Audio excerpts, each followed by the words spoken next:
इस्राएली फौज के सफाकाना हमले नहीं थम रहे और 4 रोज हो चुके हैं। बमबारी जारी है। रिहायशी इमारतों, स्कूलों, अस्पतालों समेत 1000 से ज़ायद अहदाफ को अब तक निशाना बनाया जा चुका है और गजा पर रात गए जो बमबारी शुरू हुई थी वो अभी भी जारी है। फ़लस्तीनी वज़ारत सेहत ने तिब्बी इमदाद की फरहमी के लिए रास्ता देने की अपील कर दी है और इसराइल की धमकियों से मरूब कोशिश ये करने की कोशिश की गई है, जिस पर तर्जुमान अल-कासिम ब्रिगेड्स अबू उबैदा ने ये वाज़े कर दिया है कि इसराइल को उसी की ज़ुबान में जवाब मिलेगा। तो आपसे जानना ये है कि किस तरह से आप इस सूरत हाल को देख रही हैं, अब इसका इख्तिताम आपको क्या नज़र आ रहा है? देखिए, जो हुआ वो एक्सपेक्टेड नहीं था। जो सो कॉल्ड पैलेस्टीनियन रेजिस्टेंस थी वो तकरीबन लोग कहते थे कि अब ख़त्म हो गई। इजराइल बहुत एक समझिए कंफर्ट जोन में था। उसका ख्याल था कि अब उसे सत्ते में चैलेंज नहीं किया जा सकता और फ्रॉम मिलिट्री सिक्योरिटी अब वो डिप्लोमेटिक रिकग्निशन की तरफ काम कर रहा था बहुत तेजी से। तो पहले इब्राहिम अकॉर्ड हुए थे और उसके बाद एक बहुत बड़ा अमेरिका, इजराइली, सऊदी अरेबिया समझिए अकॉर्ड या कन्वर्जेंस, आप जो भी लफ्ज इस्तेमाल करने जाएं, वो होने जा रहा था, जिसमें इजराइल की रिकग्निशन के बदले समझिए सऊदी अरब को यूएस से डिफेंस कोऑपरेशन और डिफेंस की इमदाद होनी थी। इस पूरे सूरत हाल में जो सबसे खामोश लूजर था वो पैलेस्टाइन था, उनका हक़ खुद इरादियत था और उनका राइट टू स्टेट था। तो मेरा ख्याल है कि पैलेस्टाइन ने या गजा से जो ये अटैक किया हमास ने, इससे दो चीज़ें रवा हुई हैं।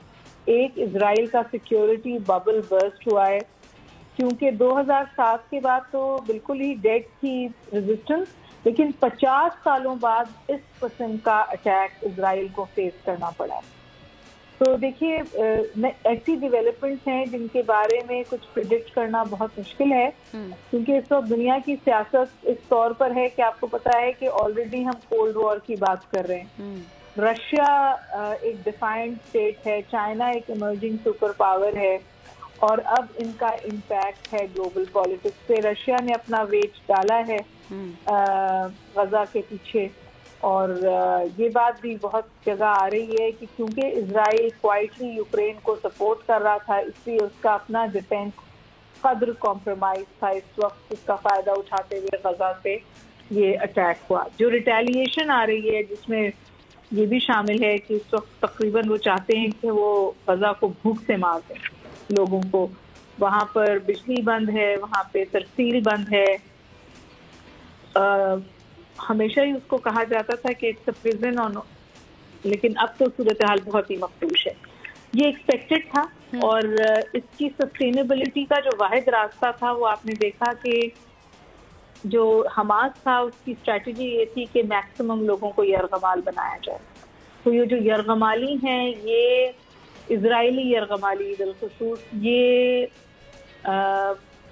पैलेस्टीनियंस के लिए, गजा के लिए सर्वाइवल टैक्स है, चाहे वो ह्यूमन शील्ड की शक्ल में हो, चाहे ये जो अभी इन्होंने धमकी दी है कि हम मारना शुरू कर देंगे उसकी शक्ल में हो, क्योंकि यही वो एक ज़बान है जो इजराइल समझता है कि जब उसे फेस करना पड़े इजरायली लॉस ऑफ लाइफ।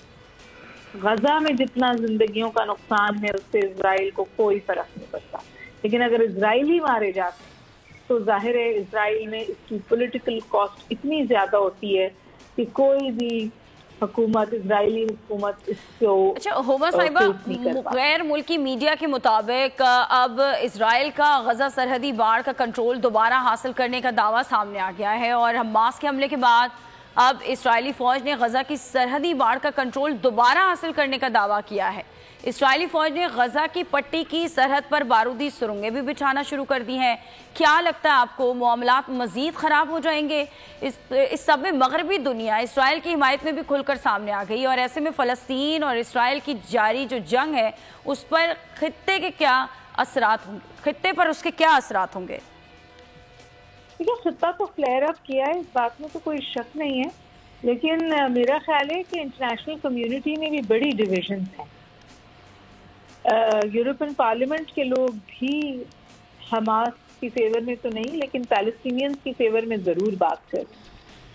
बहुत ज़्यादा फहम सोच रखने वाले लोग कह रहे हैं कि ये इसलिए हुआ क्योंकि हमने बहुत अरसे से वो खामोश चीखें नहीं सुनी जो गजा और पैलेस्टाइन से उठ रही थी।